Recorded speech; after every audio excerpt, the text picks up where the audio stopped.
بله تماشاوان اینجا جوازی عراق هات گل یا بره بتنی یک ارتش هبویه لی هرچند ارتش که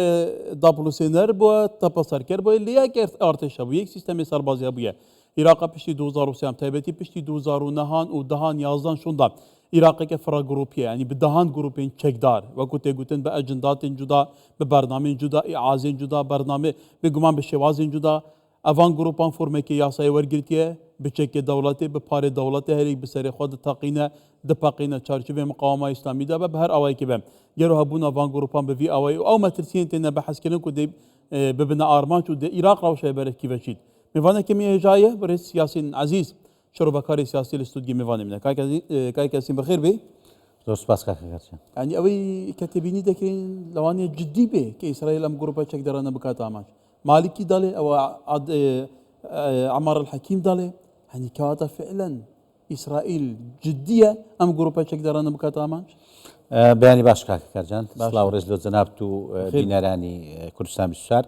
اكيد زديه يعني همو ضلنيان كزديه بلا او كراي قلت تايستا عندك باردوخي تايبتها يعني بابلين ناونجيري امريكا كان يعني هشني امريكا كان بو اسرائيل كا هرج نكات سر العراق يعني او جروب تسقدار انا تايبتر يعني بابلين هرشك بو سر العراق ني بو هندي جروب تسقدار ك كوتو الشر يعني لو بري كبيدرن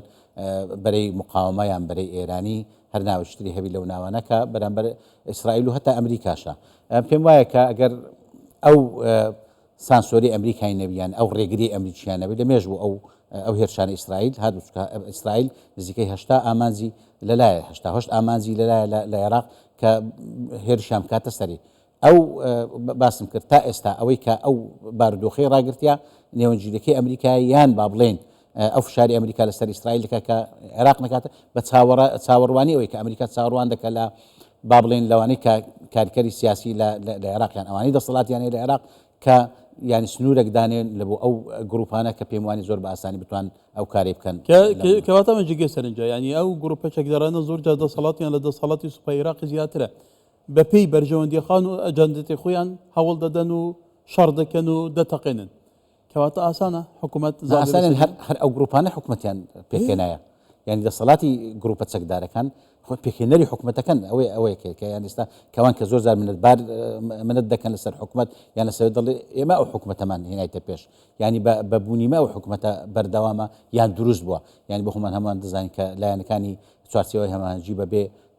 بوني هيزك يعني توين بقرينوا ده صلاه زادشتر او منته يعني او وضعي كجروب سكدار كان باش لكن واقعيه اشتداك اوان او حكومتين بكنايا واوان بارسني حكومه اجدكن هربويش مثلا خلش كذا بيني مثلا فنادا بعتبر دروس كني جروب سكداري بله البته ام گروپانش فرمی کیاسای شان ورگیتوه لپارلمان عراق دام پیدانی هي متشبو ترخان دکرت بودجه کی زبلحی سالانه هي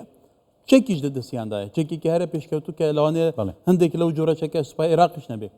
كواتا مادام حكومة إيران نتواني هالبوشيني تودا صلاتي شي بسره ونبي كواتا بارادو خيك شي بسره يا أخوي أوي تموم جاويكي حتى لا أنا ياسايكي إما استاد سنهزي كمان هي حشد الشعبي أو لا أنا ياسايكي وقتي بلام جروبات سكدار كان ودي أنا قلتوا أو لا أنا ياساينا تا حكومة زور زار لبياناتي حكومة كدردكري أو جروب أنا با أو كدر لا ياساو لغير مثلا أوينين فرماني قشتي سكدار كانين بلام ليلة تمومجيكي تيكاليكي إماش كزور زار كقصلق برامبر دكين لاني برامبر دكين لا برادر الشيعة كان وانش لان رونيا آية مثلا برقري لحشد الشعبي ده كان يالا جروبة سكدار كان او كبناي مقاومة اسلامي باز ذكري او تمومجي او نارونيا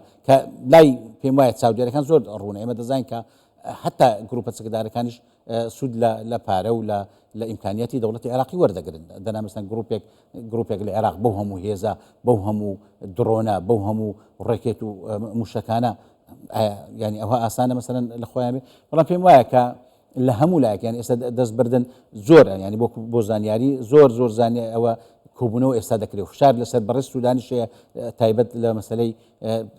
حل كردني حشد الشعبي او بابتش يكك لو بابت جرماني ك وايكر توزك سردانكي برس سوداني دواب كي بوتاران او بابت التارانش زور بگرمي باز دكريو برس سوداني لان ايراني كان باز دكا چونك بخومان باش ديزاين ك او جروبات سكدارانا هجموني ايراني زور بتواوي لسرا کاگەسین هێرشەکانی ئیسرائیل وێرانکەرن زۆر وێرانکەرن بۆ نمونە چیان بەسەر غەزەیەنە چیان بەسەر لوبنان هێنا فەرموو لە یەمەنن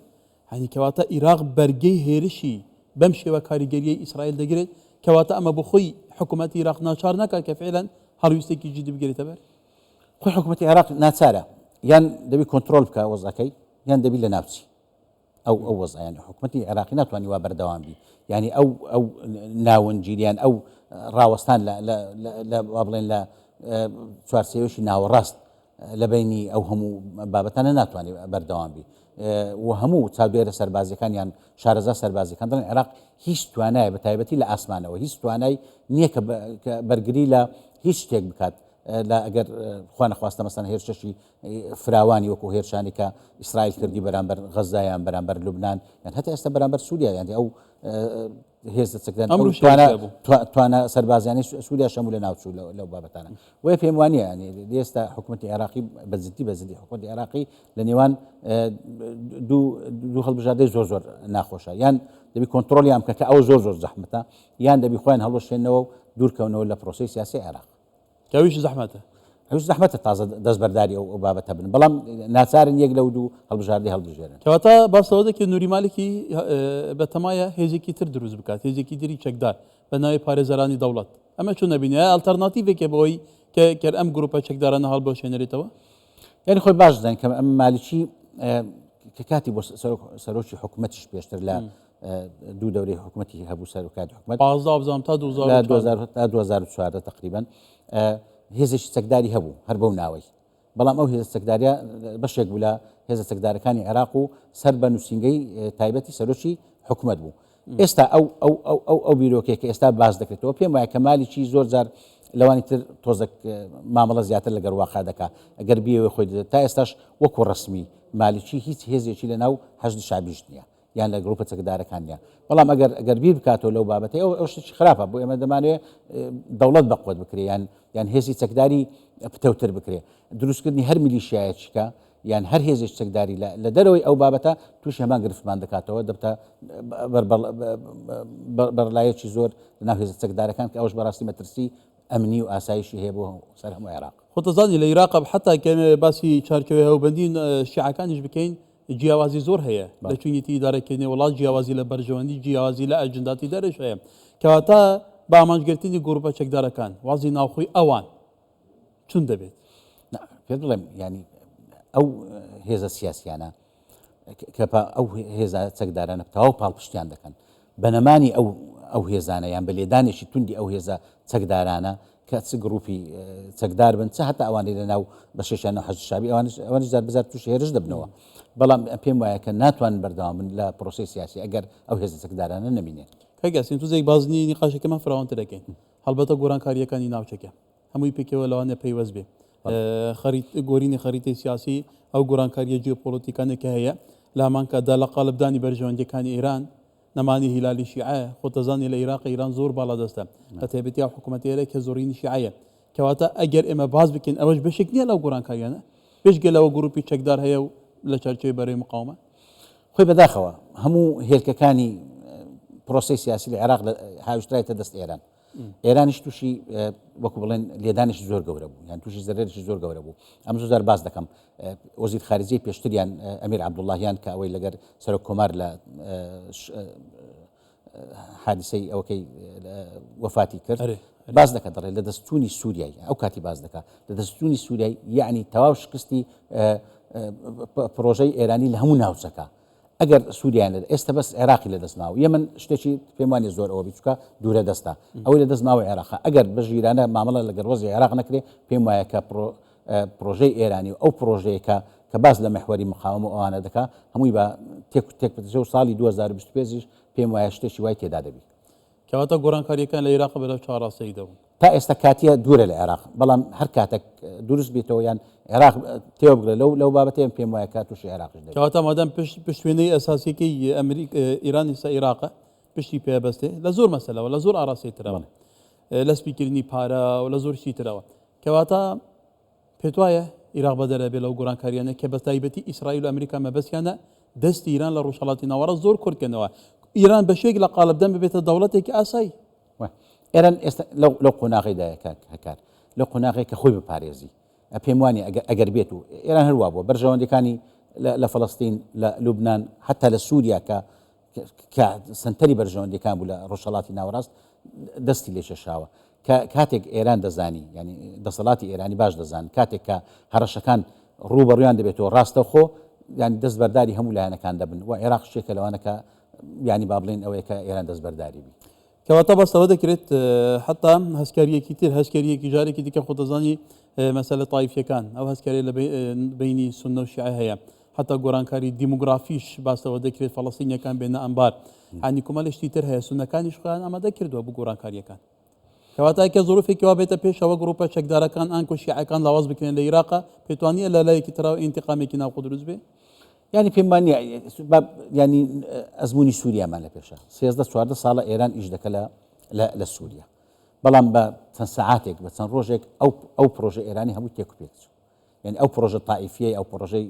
مثلا حتا گۆڕینی ئەو دیموگرافیای سووریای کەمە زۆر هەستمان پێ دەکرد لەو چەند ساڵی ڕابردوو بۆیە پێم وایە ئێستا ئیشەکان زۆر گەورن وەکو پێشتر زۆر بە سستی گۆڕانکاریەکان ناکرێت گۆڕانکاری زۆر گەورە دەکرێت هەکار ڕاستە سونە لە عێراق ترسیان هەیە سونەش ئێستا وە هەوڵی ئەوەی دەدەن کە هەرێمێک بۆ خۆیان دروستکەن لەو هەرێمە هێزێک بەس بەداخەوە مامان هەمازانین کە لایەنە سونیەکان زۆر ناکۆکن لە حەفدە ڕۆژماوە تەڕام بێتە سەر حکم شێوازێکێکی لێ دێت وڵا پێم وایە شێوازیش تونتر خراپتر لە 2016 خراپتر ینی ئێستا پێم وایە بە نەرمتر دێ لە سەرەتا ترامپ چکۆما دەزانین ترامپ زیاتر بیری لە بەرژەوەندە ئابوورەکان دەکاتەوە زیاتر لەو بابەتانە بەڵام وەکو ئەمریکا وەکو استراتیژێتی ئەمریکای کە پاڵپشتە لە بۆ ئیسرائیل پاڵپشتە لە بۆ ئەوەی کە ئێران هەژمونی زۆر لاواز بی و بگەڕێتەوە دواوە لە منتقەی پێم وایە کە ترامپیش بەشێک دەبی لەو جێبەجارکردنی ئەو سیاستە و استراتیژێتی ئەمریکاش بەڕێز یاسین عەزیز شۆربەکاری سیاسی گەلێک سوپاسکار زۆر سوپاس زۆر بەخێر.